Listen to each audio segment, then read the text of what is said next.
Assalamualaikum warahmatullahi wabarakatuh. Perkenalkan, saya Anton Prastio ADW, calon guru penggerak angkatan ke-8 dari Provinsi Bengkulu, Kabupaten Seloma. Saat ini saya mengajar di SD Negeri 13 Kabupaten Seloma. Baiklah, pada kesempatan kali ini saya akan memaparkan refleksi individu pembelajaran berdiferensiasi pada tugas mulai dari diri modul 2.1.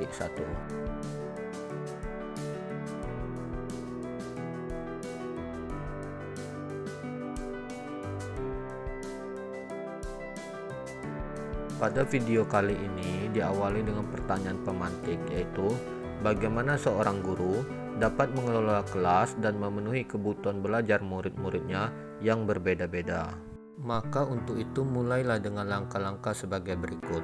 Yang pertama yaitu melakukan identifikasi melalui asesmen diagnostik terkait gaya belajar, minat belajar, kemampuan di kelas sebelumnya, serta memberikan pretest. Yang kedua, merancang pembelajaran yang dapat memenuhi gaya belajar murid melalui media pembelajaran yang menarik. Serta yang ketiga, memberikan perlakuan berbeda berdasarkan kemampuan belajar peserta didik.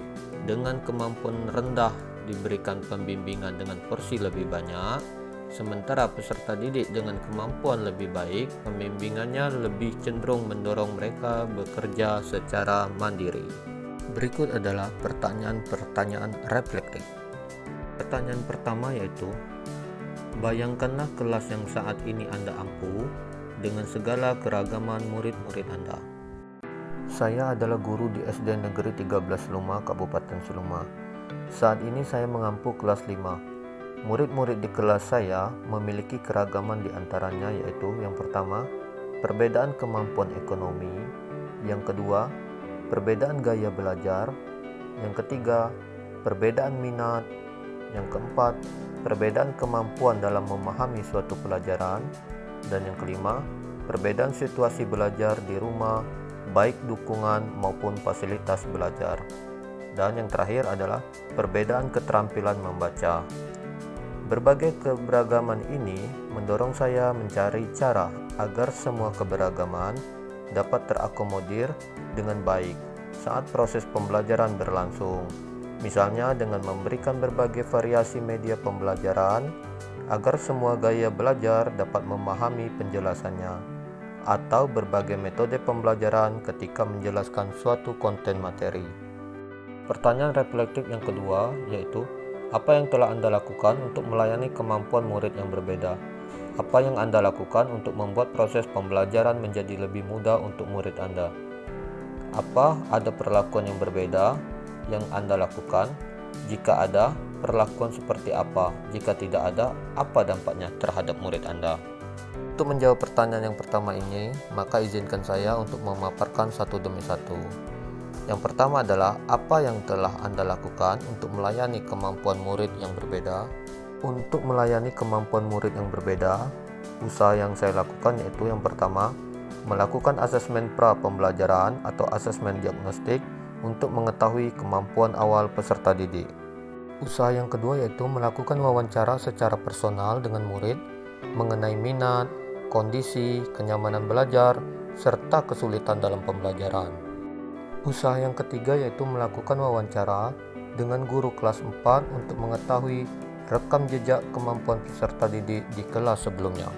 Usaha yang keempat yaitu mengobservasi kemampuan belajar peserta didik saat proses pembelajaran. Usaha yang kelima, memberikan pertanyaan pemantik mengenai diri peserta didik. Usaha yang keenam yaitu mencatat hasil observasi, wawancara maupun pengamatan pada peserta didik dalam catatan profil murid.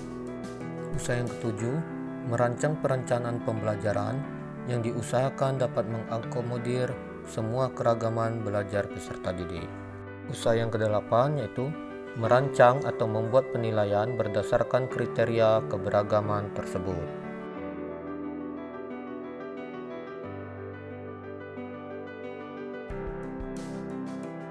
Pertanyaan selanjutnya, apa yang Anda lakukan untuk membuat proses pembelajaran menjadi lebih mudah untuk murid Anda? Untuk itu, saya berusaha yang pertama menggunakan model pembelajaran yang dapat mengakomodir kebutuhan belajar peserta didik.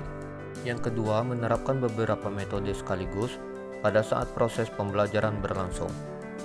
Yang ketiga adalah menggunakan media pembelajaran yang memungkinkan peserta didik dengan gaya belajar auditori, visual, dan kinestetik terakomodir. Keempat, memaparkan tujuan pembelajaran dan capaian yang diharapkan. Yang kelima, memaparkan materi dengan bahasa sederhana sehingga mudah dipahami atau dimengerti peserta didik. Keenam, merancang asesmen yang dapat mengakomodir ketiga ranah kemampuan, baik kognitif, afektif, dan psikomotorik. Yang ketujuh yaitu memberikan pertanyaan ketika mengawali pembelajaran.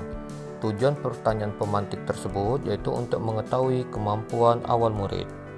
Yang terakhir adalah memberikan kompleksitas tugas yang berbeda sesuai dengan tingkat kemampuan peserta didik.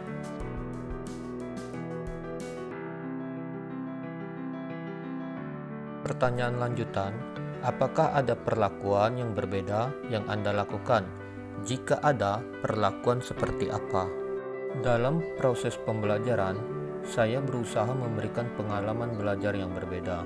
Yang pertama yaitu untuk anak dengan kemampuan kurang, saya akan memberikan porsi waktu pendampingan dan pembimbingan lebih banyak.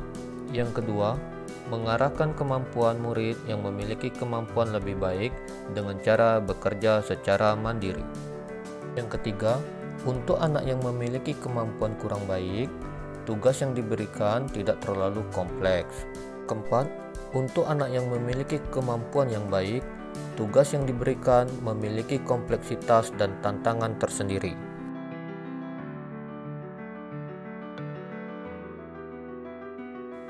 Pertanyaan selanjutnya adalah, apa dampaknya terhadap murid Anda? Perbedaan perlakuan yang saya lakukan tentunya memiliki dampak, antara lain yang pertama yaitu 1.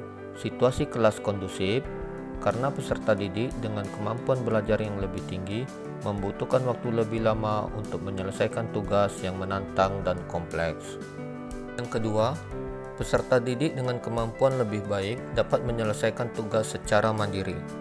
Didik dengan kemampuan rendah terbantu karena diberi porsi pendampingan yang lebih banyak.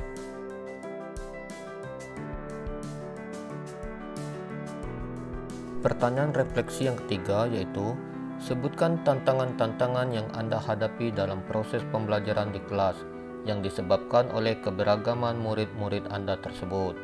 Tindakan-tindakan apa yang telah Anda lakukan untuk mengatasi tantangan-tantangan tersebut? Adapun tantangan yang saya hadapi yaitu, yang pertama, saya kesulitan merancang pembelajaran yang dapat mengakomodir semua kebutuhan belajar peserta didik. Tantangan yang kedua yaitu pembuatan media ajar yang membutuhkan waktu yang cukup lama. Tantangan yang ketiga yaitu tidak tercapainya target pembelajaran yang diharapkan. Dan tantangan yang keempat yaitu alokasi mengajar tidak mencukupi. Tantangan yang kelima yaitu kesulitan dalam melakukan penilaian yang mencakup asesmen kognitif, efektif, dan psikomotorik. Serta tantangan yang keenam yaitu peserta didik dengan kemampuan kurang cenderung cepat menyerah jika tidak didampingi. Dan tantangan yang ketujuh, peserta didik dengan kemampuan lebih baik tentunya dapat menyelesaikan tugas dalam waktu yang singkat.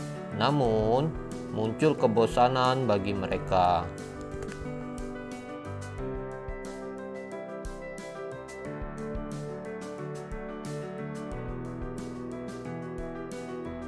Tindakan-tindakan apa yang telah Anda lakukan untuk mengatasi tantangan-tantangan tersebut?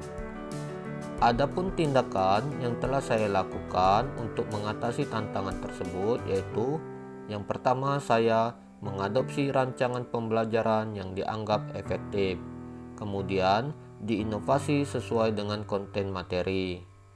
Tindakan yang kedua yaitu mengunduh media ajar tertentu atau mengadopsi media pembelajaran yang dianggap efektif. Tindakan yang ketiga, Saya membuat pemetaan KD dengan mempertimbangkan tingkat kesulitan KD. KD yang lebih kompleks tentunya dialokasikan pada waktu yang lebih panjang.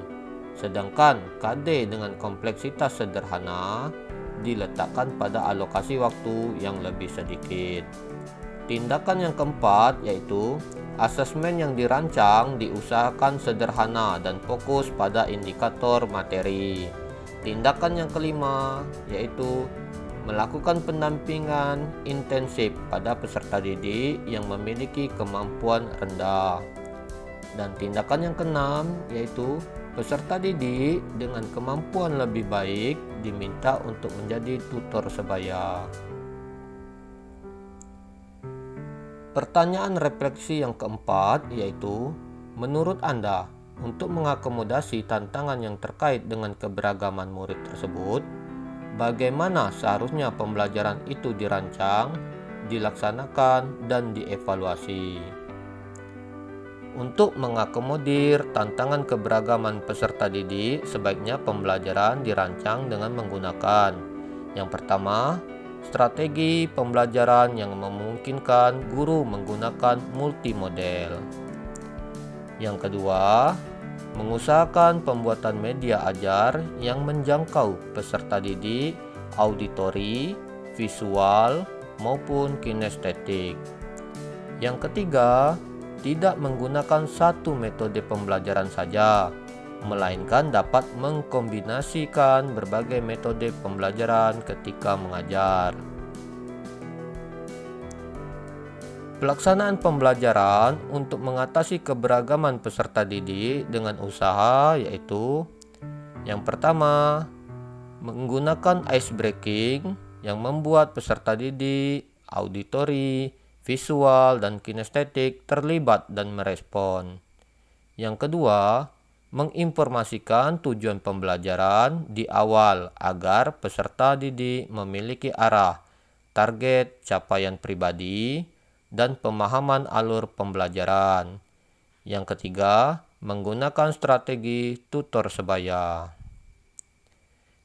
Evaluasi untuk mengatasi keberagaman peserta didik dapat diupayakan dengan cara yang pertama, membuat tugas dengan perbedaan kompleksitas. Yang kedua, membuat asesmen efektif dan psikomotorik yang sederhana dengan sistem checklist. Yang ketiga, sebagai bahan refleksi, peserta didik diminta menuliskan perasaan pada stick note yang ditempel pada papan tulis. Demikian pemaparan saya. Terima kasih dan salam bahagia. Wassalamualaikum warahmatullahi wabarakatuh.